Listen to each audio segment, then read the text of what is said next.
A simple woman was denied ammo at the shooting range, then she outshot a Navy SEAL in cold blood. The crack of gunfire echoed across the Pinecrest shooting range as Rebecca Morgan stood at the entrance, clutching her registration form. Her petite frame and unassuming presence seemed at odds with the testosterone-filled atmosphere of the exclusive club. As she approached the front desk, conversations faded to hushed whispers and subtle snickers. A tall, imposing man with silver-streaked hair looked up from his conversation, his eyes narrowing as they settled on Rebecca. "Can I help you?" he asked, his tone suggesting she had wandered into the wrong building. His name tag read, "Commander James Bennett, President. If you've ever been underestimated because of your appearance, you'll understand what happens next in this remarkable story of hidden talent and justice served." "Yes, I'm here for the qualification round," Rebecca replied, her voice steady despite the growing discomfort. "I registered online last week." She slid her confirmation across the polished mahogany counter, her neatly manicured nails contrasting with the calluses on her fingertips that no one seemed to notice. Bennett picked up the paper with 2 fingers as if it might be contaminated, his eyebrows rising incrementally as he scanned the document. "Miss Morgan, is it? I see you've signed up for the Advanced Division." His mouth curved into what could generously be called a smile, but his eyes remained cold. "That's our top-tier competition.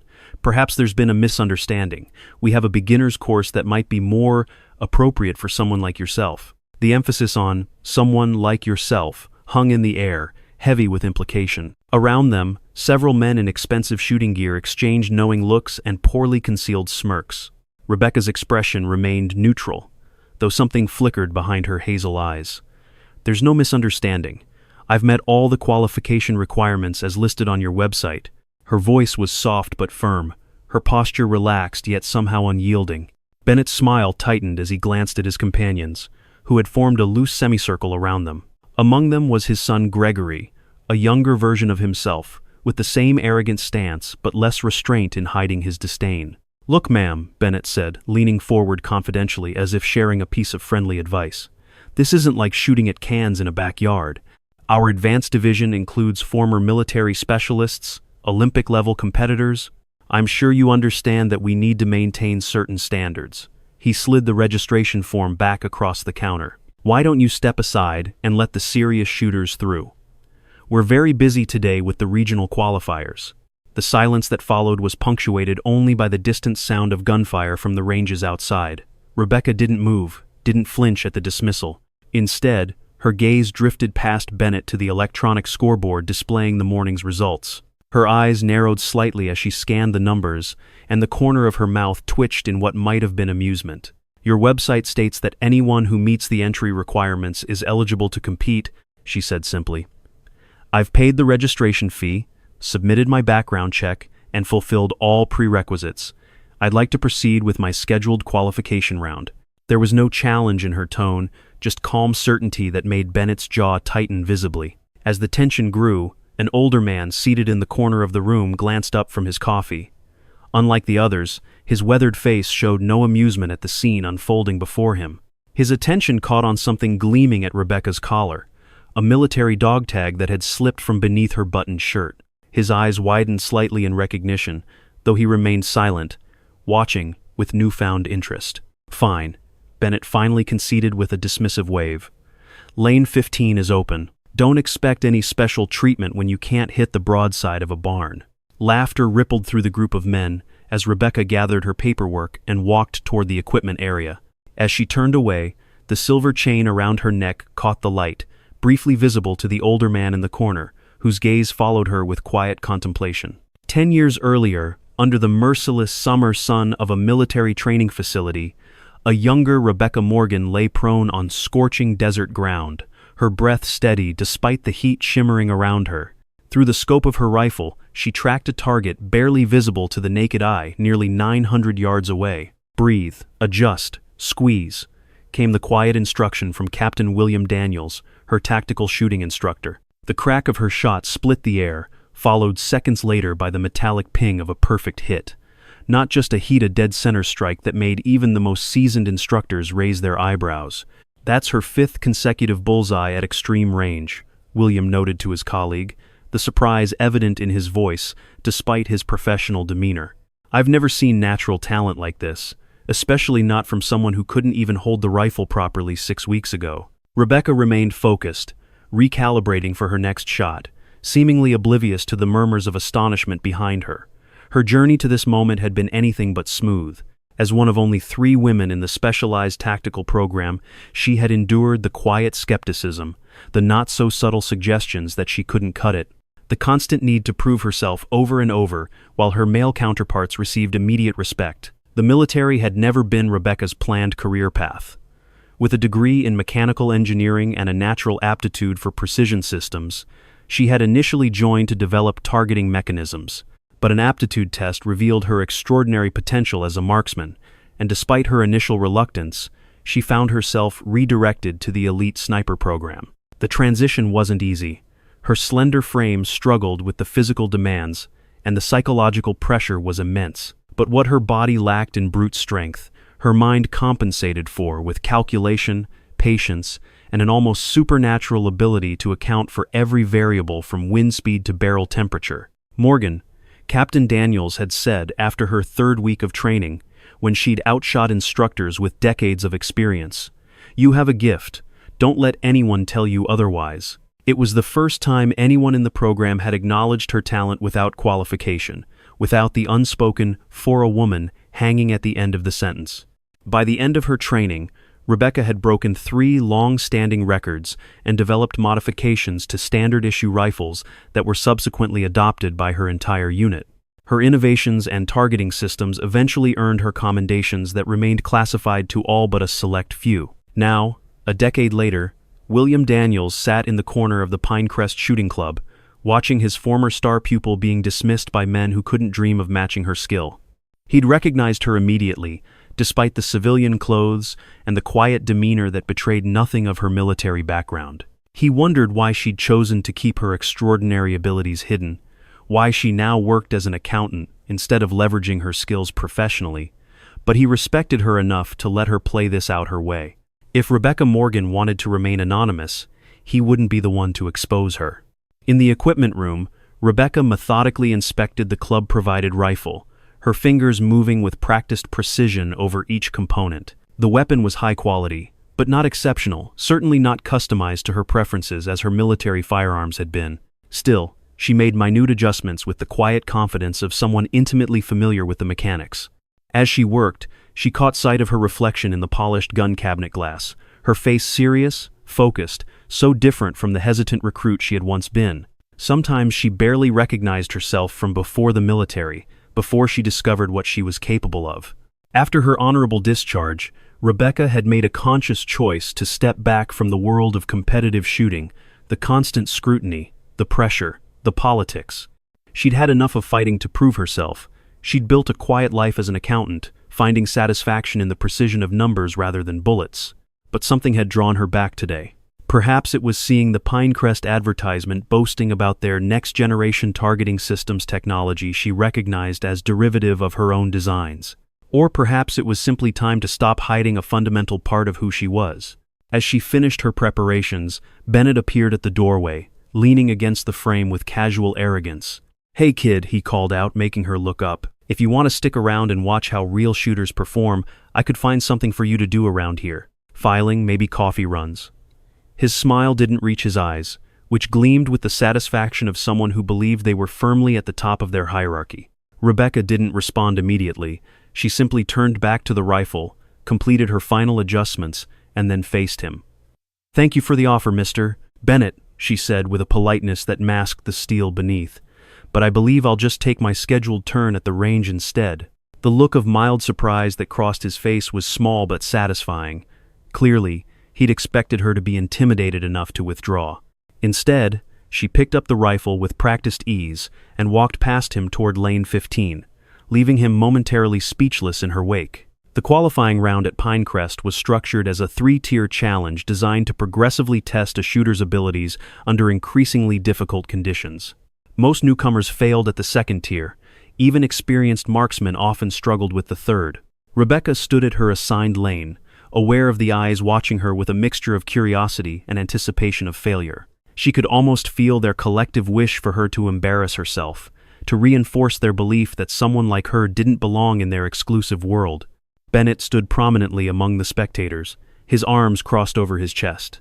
Beside him was Gregory, mimicking his father's posture, both wearing identical expressions of smug expectation. "This should be entertaining," Gregory muttered, loud enough for his words to carry. "$10 says she doesn't even hit the paper on the first shot." Several of the men chuckled in agreement, placing informal bets on how quickly and spectacularly Rebecca would fail. The first-tier target was positioned at 100 yards a warm-up distance for serious shooters, but challenging enough for beginners to struggle. Rebecca took her stance, settling the rifle against her shoulder with practiced familiarity. She drew a steady breath, her mind automatically calculating variables that had become second nature through thousands of hours of training. The club members fell silent as she prepared to shoot, many leaning forward slightly in anticipation of the show they expected to witness. When Rebecca pulled the trigger, the sound was almost anticlimactic. There was no dramatic recoil, no visible struggle with the weapon, just a clean, controlled shot. When the target was brought forward for inspection, the bullet hole was precisely through the center, a perfect shot that would have been impressive from anyone. From a supposedly amateur woman who'd been all but laughed out of the building minutes before, it was stunning. A murmur of surprise rippled through the onlookers. "Beginner's luck," Bennett dismissed, though his confident smile had faltered slightly. "The second tier will show her limitations, but the second Tier 3 shots at 200 yards with a crosswind simulation yielded the same result. 3 perfect shots grouped so closely they formed a single ragged hole rather than 3 distinct points of impact." The murmurs grew louder, the joke ceased. By the time Rebecca completed the third Tira series of moving targets at varying distance 7, the most skeptical observers had fallen silent, their disbelief palpable. William Daniels watched from the sidelines, a small smile playing at the corners of his mouth. He recognized Rebecca's technique, the economy of movement, the perfect balance of speed and precision that had made her legendary in certain military circles. She was holding back, he could tell, deliberately shooting well but not extraordinarily, not revealing the full extent of her capability. It was enough to qualify, enough to earn grudging acknowledgement, but not enough to expose her real identity. "Who the hell is she?" one of the club members whispered to another as Rebecca completed her final shot. "Nobody shoots like that without years of training, professional training." The question echoed through the group as they struggled to reconcile the unassuming woman before them with the exceptional skill she'd just demonstrated. Bennett's face had darkened considerably, his pride visibly wounded by this unexpected development. As Rebecca set down the rifle and stepped back from the shooting position, Bennett approached her with forced cordiality. "Well, Miss Morgan, that was surprisingly competent. You've qualified for the advanced division, though the competition itself is another level entirely." His tone suggested he still didn't consider her a genuine threat. "The preliminary round is next Saturday. Perhaps you'll want to reconsider your participation. The stakes and the pressure will be much higher." "I'll be here," Rebecca replied simply, the quiet certainty in her voice causing Bennett's smile to tighten further.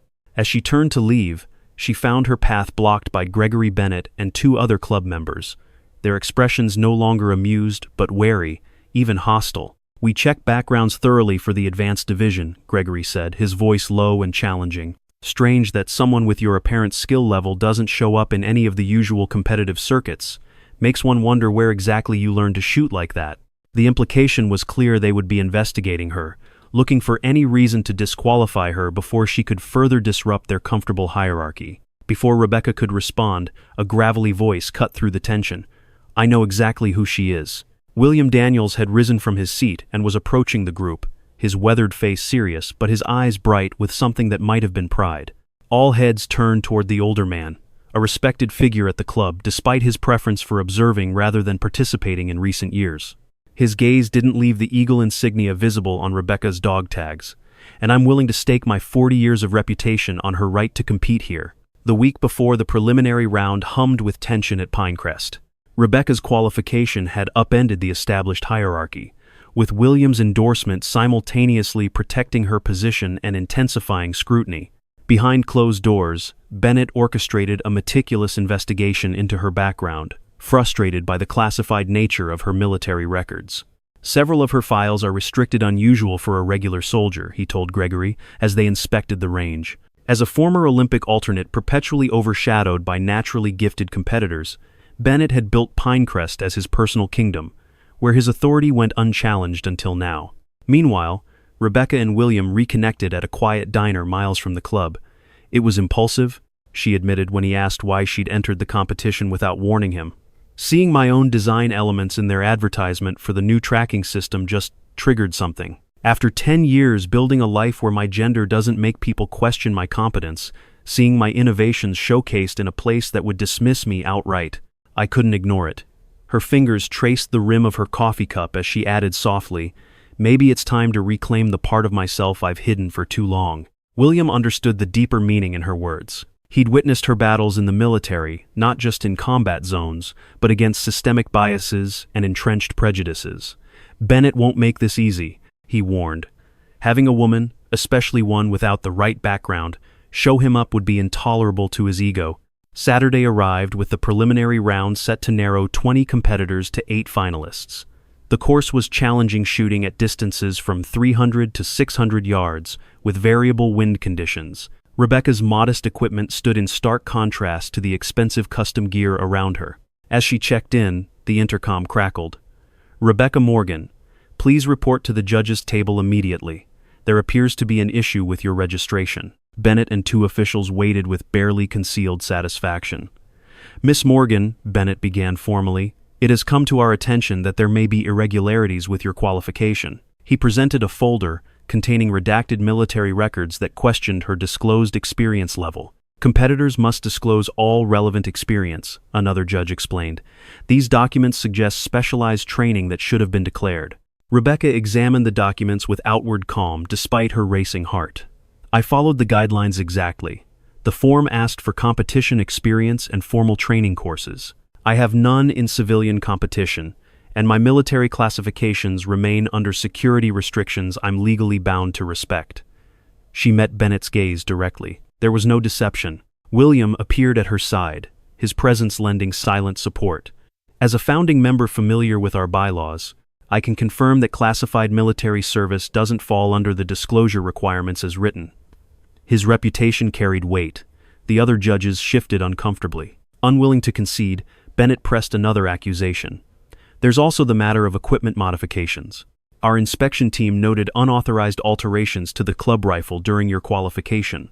This more serious charge could result in disqualification and banning." For the first time, indignation cracked Rebecca's composed exterior.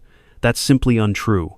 I made standard adjustment sight alignment, stock positioning, nothing that violates regulations." Her direct challenge to Bennett's integrity heightened the tension palpably. William intervened again, his voice carrying decades of earned authority. "I observed the entire qualification. The modifications were within permitted parameters." His steady gaze confronted Bennett. "Are you suggesting my assessment as a certified range safety officer is in error?" After a tense silence, another judge awkwardly suggested moving forward with the competition. As Rebecca turned to leave, Bennett made one final attempt to regain control.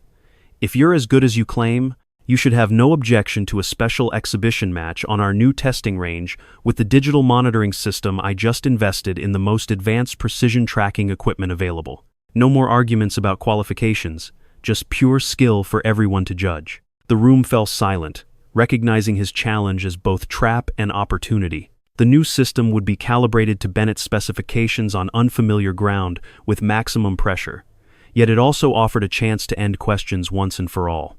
"I accept," Rebecca said simply, her calm clearly not what he'd expected. A flicker of uncertainty crossed his features before he masked it with confidence. What he couldn't know was that Rebecca hadn't just used advanced targeting systems, she had literally written the manual on the technology, forming the backbone of his prized new equipment. The exhibition match was scheduled immediately after the preliminary round, transforming a standard club competition into a highly anticipated showdown. Word spread rapidly, drawing rarely seen members and special guests to witness the confrontation. While other competitors prepared for their preliminary rounds, everyone understood the day's true highlight would come later. Rebecca advanced through preliminaries with calculated restraint, qualifying 4th among 8 finalists competent enough to advance but deliberately not dominating. William observed her strategy from the sidelines, recognizing she was playing a longer game than Bennett could anticipate. As the regular competition concluded, Bennett commanded center stage with practiced authority. "Ladies and gentlemen, He announced to the room that held few women besides Rebecca. "We have a special treat today. Pinecrest has recently invested in state-of-the-art targeting technology, the most advanced civilian system available." Pride resonated in his voice as he gestured toward doors leading to a restricted section. "Today's exhibition will demonstrate this equipment's capabilities and settle questions about our newest competitor's qualification." All eyes shifted to Rebecca, who stood quietly at the gathering's edge, her expression impassive. Bennett continued with unmistakable challenge in his tone. "Miss Morgan will demonstrate her skills against mine on the new range. 5 shots at 800 yards with variable wind conditions. The system will analyze every aspect of performance trigger, pressure, impact force, everything." His smile never reached his eyes. No room for interpretation, just objective data. The crowd followed Bennett to the new facility, a climate-controlled indoor range with sophisticated wind simulation technology and massive digital displays showing detailed target information. Even Rebecca had to acknowledge the impressive setup, clearly representing significant investment. "You'll shoot first," Bennett directed, with a gesture barely concealing his certainty of victory. "Standard preparation time, 5 consecutive shots. The system records everything automatically." He stepped back while technicians made final adjustments. Spectators positioned themselves behind safety barriers, many watching the monitoring screens that would display real-time results. Examining the provided rifle, Rebecca noticed subtle adjustments designed to disrupt a shooter's rhythms, lightly off balance, sight alignment fractionally misaligned. Nothing immediately obvious, but enough to affect performance without careful correction. As she settled into position, she spotted something more concerning, a discrepancy in the wind speed indicators that most shooters would miss entirely. Having developed these systems herself, she immediately recognized the deliberate calibration error. The displayed wind conditions didn't match the actual air currents being generated. Anyone trusting the readouts would miss by inches. Rather than exposing the manipulation, Rebecca mentally adjusted her calculations. Her first shot produced a perfect hit despite the challenging conditions, generating surprised murmurs throughout the room. Her second and third shots yielded identical results, landing precisely where intended despite the misleading environmental data. Bennett's expression darkened with each successful shot. By her fifth, which grouped so tightly with previous shots they formed virtually a single whole, amazed exclamations replaced murmurs. The digital readout confirmed what everyone witnessed Rebecca Morgan had performed at a level few professionals could match. "Impressive," Bennett acknowledged stiffly before taking his position, his movements betraying new tension. As he prepared, Rebecca noticed a technician discreetly adjusting the control panel, resetting the system to display accurate wind readings for Bennett's turn. The manipulation was so blatant that several onlookers exchanged uncomfortable glances. William's expression hardened with disappointment, watching his old friend resort to such tactics. Even Gregory appeared uneasy, with the obvious attempt to rig the competition. Despite shooting well professionally competent but lacking Rebecca's extraordinary precision, Bennett couldn't match her performance. When the system displayed overall results, the difference was undeniable. Tense silence fell as Bennett stared at the display, knuckles white around his rifle. Before he could diminish her achievement, Rebecca stepped forward. "I believe there may be calibration issues with the system," she said clearly, despite her soft voice. "The wind indicators displayed values that didn't match actual conditions during my round." She turned toward the technician who had adjusted the settings. "Fortunately, I've had experience with similar systems and compensated accordingly." The implication hung clearly in the air. Bennett's face flushed with embarrassment as he recognized his predicament. "Technical glitches happen with new equipment," he dismissed. "We'll recalibrate before next weekend's finals." "I think we should have one final opportunity," Rebecca suggested, her gentle tone belying the steel beneath. "With properly verified equipment and no interference, and I'll take the last shot." The challenge was unmistakably a fair contest where skill alone would determine the outcome. Bennett hesitated, but with his reputation at stake before so many witnesses, he had little choice. "Fine," he agreed tersely. "1 shot each, maximum distance, verified settings." He gestured toward William, grudgingly acknowledging the need for an impartial observer. "Captain Daniels will verify the equipment. Let's settle this once and for all." The range was reset for the final challenge, a single shot at 1,000 yards, the maximum the indoor facility could accommodate. This was extreme range shooting, the domain of elite specialists, where the slightest miscalculation meant complete failure. William Daniels personally verified every aspect of the system's calibration, his thoroughness leaving no room for manipulation. The gathered crowd fell silent in anticipation of what had become far more than a simple exhibition. Ladies first, Bennett offered with forced courtesy, but Rebecca shook her head. I believe I requested the final shot. I'm content to wait. Something in her calm certainty visibly unsettled him, but he nodded stiffly and took his position. Bennett's preparation was meticulous as he calculated every variable before taking his shot. The room collectively held its breath until the impact registered an excellent shot, landing within 2 inches of dead center. Appreciative applause followed as he stepped back, unable to hide his satisfaction. It was a shot few could equal, let alone surpass. He turned to Rebecca with barely concealed triumph. Your turn, Miss Morgan. That's going to be difficult to beat. Rebecca approached with the same quiet focus she'd maintained throughout the day. A strange hush fell over the room, not just silence but weighted anticipation, as if everyone sensed they were about to witness something extraordinary. Her movements were fluid, unhurried, each adjustment precise without being fussy. The economy of her actions spoke of thousands of hours, refined into pure efficiency. William watched with mentor's pride, alone fully understanding what Rebecca was capable of. For years, her skills had been applied in war zones where precision wasn't measured in points but in lives saved. This moment of recognition was long overdue. When Rebecca finally squeezed the trigger, the shot seemed almost anticlimactic, a clean report, followed by absolute silence as everyone turned to the digital display. For a moment, the system appeared to glitch, not immediately registering the impact. Then the results appeared, and an audible gasp swept through the room. Her bullet had struck the absolute dead center of the target, a perfect shot at a distance most civilian shooters would consider nearly impossible. But it wasn't just the accuracy that stunned onlookers. It was the additional readings. The monitor displayed analytics about impact, force, and velocity exceeding the parameters the system was designed to measure. A warning flashed. Measurement limits exceeded. The shot had been so perfectly executed that it had essentially broken the tracking capabilities of the state-of-the-art system. As implications sank in, all eyes turned to Rebecca, seeing her truly for the first time as an interloper but as a master of her craft. Bennett stared at the monitor in disbelief, his earlier satisfaction evaporating before irrefutable evidence. This wasn't just a better shot than his. It demonstrated skill on an entirely different level. Before he could respond, a technician approached with confused respect. Sir, the system is showing unusual readings.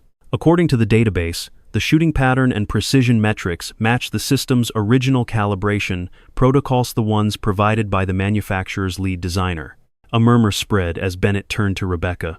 What does that mean? How is that possible? But William stepped forward, his weathered face breaking into a broad smile at what he clearly considered long overdue recognition. It means, James, that you've been privileged to witness something remarkable today, William said, his voice carrying easily. The original calibration protocols for this system were developed by Captain Rebecca Morgan during her service with the Advanced Tactical Systems Division. The patents are classified, but the technology you're so proud of installing, she helped design it. Rebecca with unmistakable pride. Isn't that right, Captain? All eyes shifted to Rebecca, who maintained her composure despite being the center of attention. The core tracking algorithms are based on work I did. Yes, she acknowledged quietly. I recognize the framework, although this is a civilian adaptation with certain limitations compared to the military-grade systems. Her understatement only emphasized the gap between her expertise and the assumptions made about her capability. You designed this system? Gregory asked incredulously. Then why are you working as an accountant? Why aren't you competing professionally? When I left the service, I wanted a different life, one where I wasn't defined solely by my shooting abilities or military background. The accounting world values precision too, just in a different context. She glanced at William, a shared understanding passing between them. But some skills never leave you, even when you set them aside for a while. The revelation transformed the atmosphere. Members who had previously dismissed Rebecca now looked at her with newfound respect, even awe. Bennett alone seemed unable to process the dramatic shift, his expression cycling through disbelief, anger, and finally grudging recognition that he had severely misjudged both the situation and the woman at its center.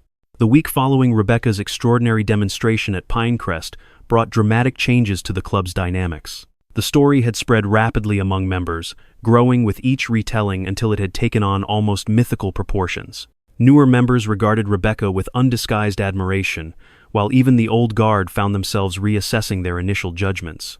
All except James Bennet, whose wounded pride had calcified into a rigid determination to reassert his authority. "This doesn't change anything about how the club operates," he insisted during an emergency board meeting called to address the situation.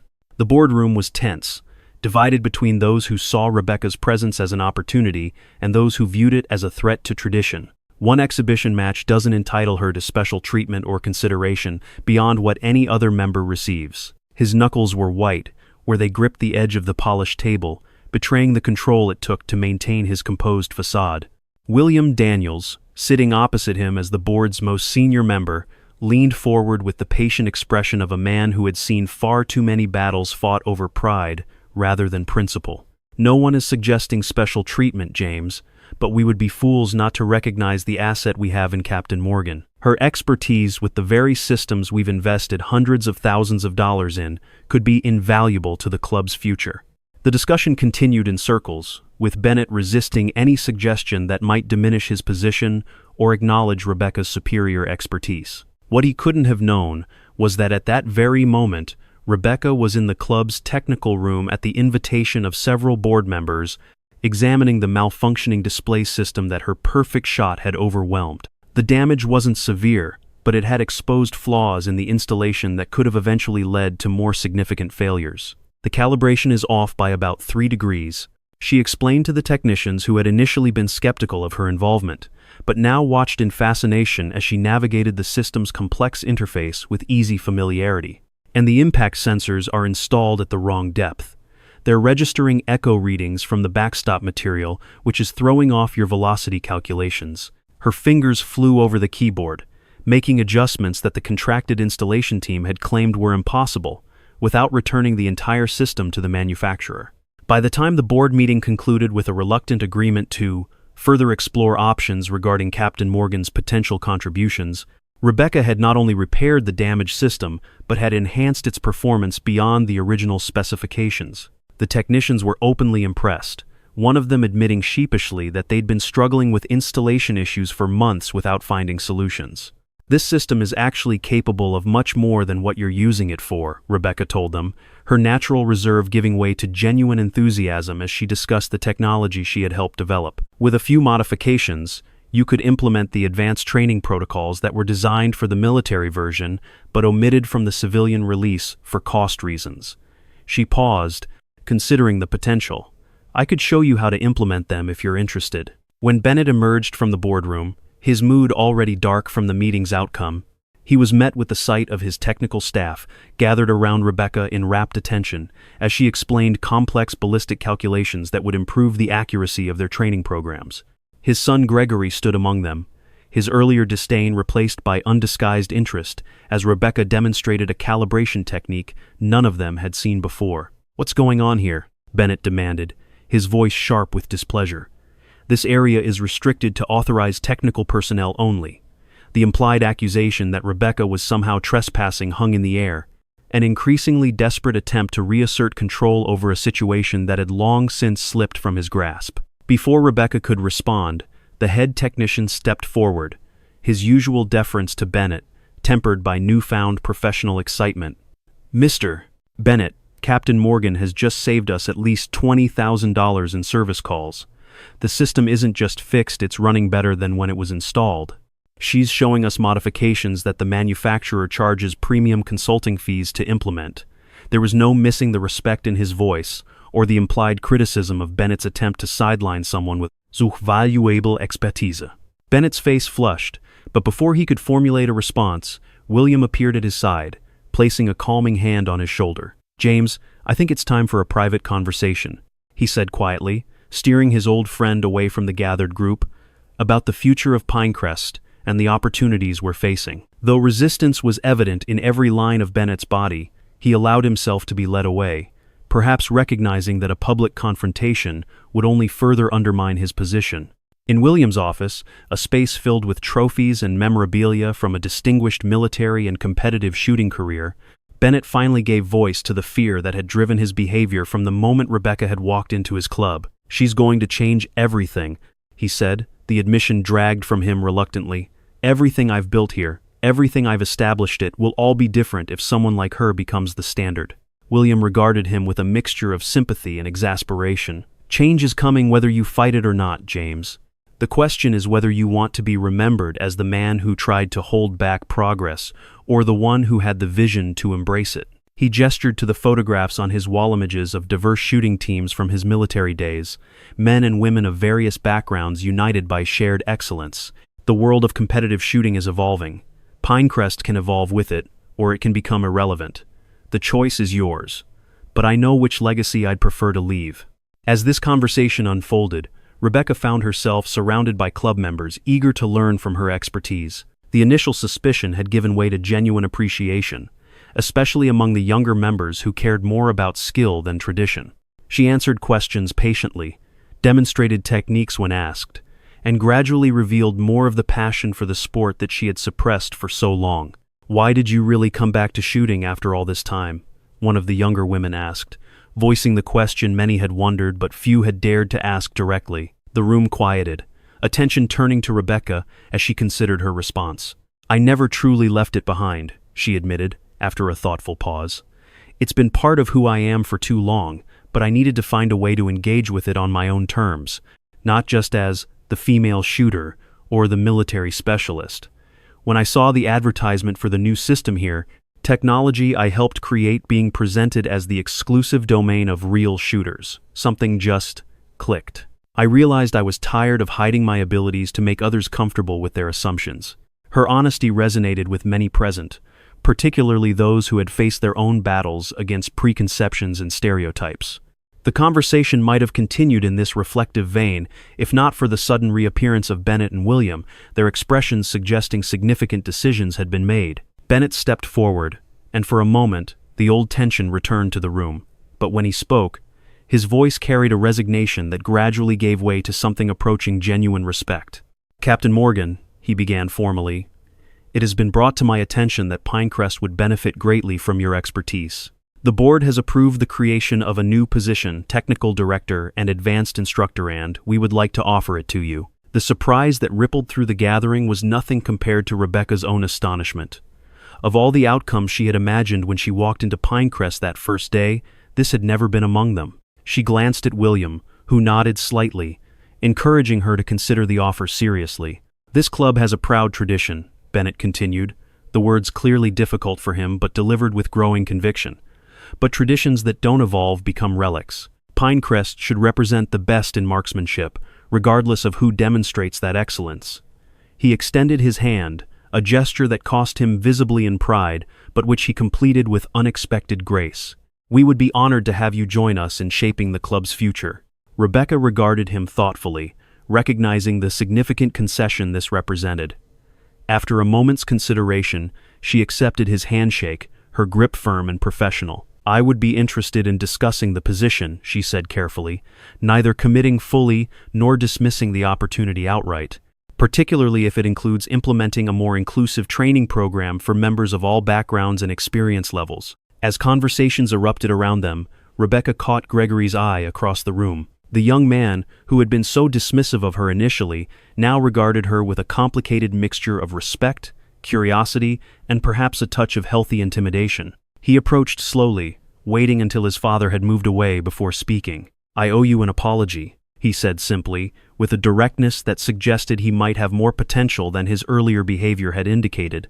"I made assumptions that were wrong, and I was disrespectful." "Sometimes," Rebecca replied with a small smile, meeting his gaze directly, "people need to be reminded that true value doesn't come from what they see on the surface."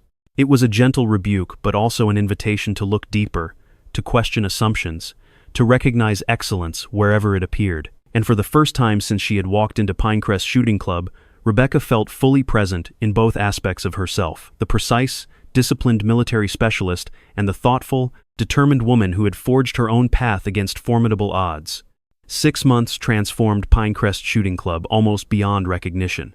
Where once the walls had displayed only fading photographs of the same circle of men celebrating the same traditional accomplishments, now a diverse array of images showcased achievement across many demographics. The membership had expanded by nearly 30%, with a notable increase in women and younger shooters drawn by the club's newly progressive reputation and cutting-edge training programs. At the center of this transformation stood Rebecca Morgan, whose technical director position had evolved into something far more significant than anyone had initially envisioned. Her redesign of the training protocols had not only maximized the potential of the club's equipment, but had created pathways for shooters at all levels to improve their skills systematically. The advanced targeting system, now properly calibrated and enhanced beyond its original specifications, had become a draw for serious competitors from across the region. "We've received inquiries from 3 other clubs asking if you would consult on their installations," William told her as they observed a group of new members working through a beginner's qualification course. The pride in his voice was unmistakable, not just for Rebecca's accomplishments but for the evolution of the institution he had helped found decades earlier. "And the National Association has expressed interest in your training methodology for their youth development program." Rebecca watched as a young woman celebrated hitting her target consistently for the first time, the joy of achievement radiating from her face. "It's been rewarding to see people discover capabilities they didn't know they had," she replied, her normally reserved demeanor warming with satisfaction, especially those who might have been discouraged from even trying in the old environment. The most surprising development perhaps had been James Bennett's gradual but genuine acceptance of the new direction. After the initial adjustment period, during which he had struggled visibly with his diminished authority, he had found an unexpected niche as the club's historian and ambassador. His extensive knowledge of competitive shooting's traditions and evolution made him valuable in connecting the club's past with its future, particularly with older members who might otherwise have resisted change. Today marked a significant milestone, the official opening of Pinecrest's new training center, specifically designed for women and youth shooters. The spacious facility incorporated Rebecca's insights about creating accessible entry points for newcomers while maintaining pathways to the highest levels of proficiency. As members and guests gathered for the ribbon-cutting ceremony, the atmosphere buzzed with an energy that would have been unimaginable in the exclusionary environment of 6 months prior. Rebecca stood at the podium, the eagle insignia on her dog tags visible now without concealment, a symbol of the integration of her past and present. William stood proudly at her side, the mentor who had recognized her potential when others saw only limitations. As she prepared to address the gathering, she caught sight of Bennett making his way through the crowd, accompanied by a middle-aged woman whom Rebecca recognized from photographs as his wife, a presence notably absent from club functions in the past. "Before we officially open this new facility," Rebecca began, her voice carrying clearly without needing to be raised, "I want to acknowledge that this moment represents far more than a physical expansion of Pinecrest. It represents an expansion of possibility, a recognition that excellence in marksmanship isn't defined by gender, background, or conformity to tradition, but by dedication, precision, and respect for the discipline." Her gaze swept across the diverse faces before her longtime members, who had initially resisted her presence, now standing alongside newcomers who might never have found a place in the old Pinecrest. "The skills we develop here focus, patience, technical mastery extend far beyond the range. They teach us to look past superficial judgments, to value substance over appearance, to recognize that true ability often comes from unexpected sources." As Rebecca concluded, her remarks and ceremonially cut the ribbon, thunderous applause filled the space. Members surged forward to explore the new facility, exclamations of appreciation echoing as they discovered the thoughtful design elements and innovative training stations. In the midst of the celebration, Gregory Bennett approached Rebecca, his expression serious but no longer hostile. "My father would like a word, if you have a moment," he said, gesturing toward where Bennett stood slightly apart from the crowd, his posture suggesting he was still not entirely comfortable in the new Pinecrest he had helped create. Rebecca nodded, making her way through well-wishers to join the former club president in a quiet corner of the facility. "Congratulations," Bennett offered, the words simple but delivered with a sincerity that would have been unthinkable during their first encounter. "What you've built here is impressive. More than impressive, it's necessary." He hesitated, then added with surprising candor, "I was wrong about many things, Rebecca, not just about you specifically, but about what Pinecrest could become, about who belongs in this world." The admission clearly cost him, but there was also a visible unburdening in his expression, the relief of a man who had finally set down a heavy weight he'd carried too long. "My wife has decided to take up shooting," he continued, nodding toward the woman who was now examining one of the training stations with evident interest. "She's been wanting to for years, apparently, but never felt welcome in the old environment. I'm grateful that's changed." Before Rebecca could respond, they were interrupted by the arrival of a television crew, one of several media outlets covering the opening as part of a growing national interest in more inclusive approaches to traditionally male-dominated sports. As the reporter set up for an interview with Rebecca, Bennett stepped back, yielding the spotlight with a graciousness that represented perhaps his most significant personal growth. "Captain Morgan," the reporter began, "6 months ago you walked into this club as an outsider and were famously told to step aside. Today you're cutting ribbons and setting national standards. What would you say to other women facing similar barriers in traditionally exclusive spaces?" Rebecca considered the question thoughtfully, the cameras capturing the quiet confidence that had replaced her former need for anonymity. "I would tell them that expertise speaks for itself when given the opportunity to be demonstrated," she said finally, "and that sometimes the most powerful response to being underestimated is simply to excel so dramatically that the barriers become irrelevant." As the day's celebrations continued, William found Rebecca momentarily alone, observing the activity from a slight distance with characteristic thoughtfulness. "When you walked into Pinecrest that first day, did you imagine it would lead to all this?" he asked, gesturing to the transformed club around them. Rebecca smiled, the expression reaching her eyes in a way that had become more frequent as she embraced her whole self without reservation. "Honestly, I was just tired of hiding what I could do," she admitted. "I never planned to change Pinecrest. I just wanted to claim my own place in it, on my own terms. And instead, you've created space for countless others to do the same," William observed with satisfaction. "Sometimes the most profound changes come from the simplest acts of authenticity." As the sun began to set, casting long shadows across the new training range, Rebecca watched a young girl take her first coached shot under the guidance of a female instructora, scene that would have been impossible in the Pinecrest of 6 months ago. The girl's expression of concentration, followed by delighted surprise when she hit her target, mirrored Rebecca's own journey from reluctant recruit to confident expert years before. In that moment, standing amid the community she had helped reshape through nothing more than insistence on her right to demonstrate her abilities, Rebecca realized that her greatest achievement wasn't the technical innovations or the institutional changes, it was the simple, powerful example she had set. That true value doesn't come from conforming to expectations or appearances, but from the courage to bring your full self forward and the willingness to help others do the same.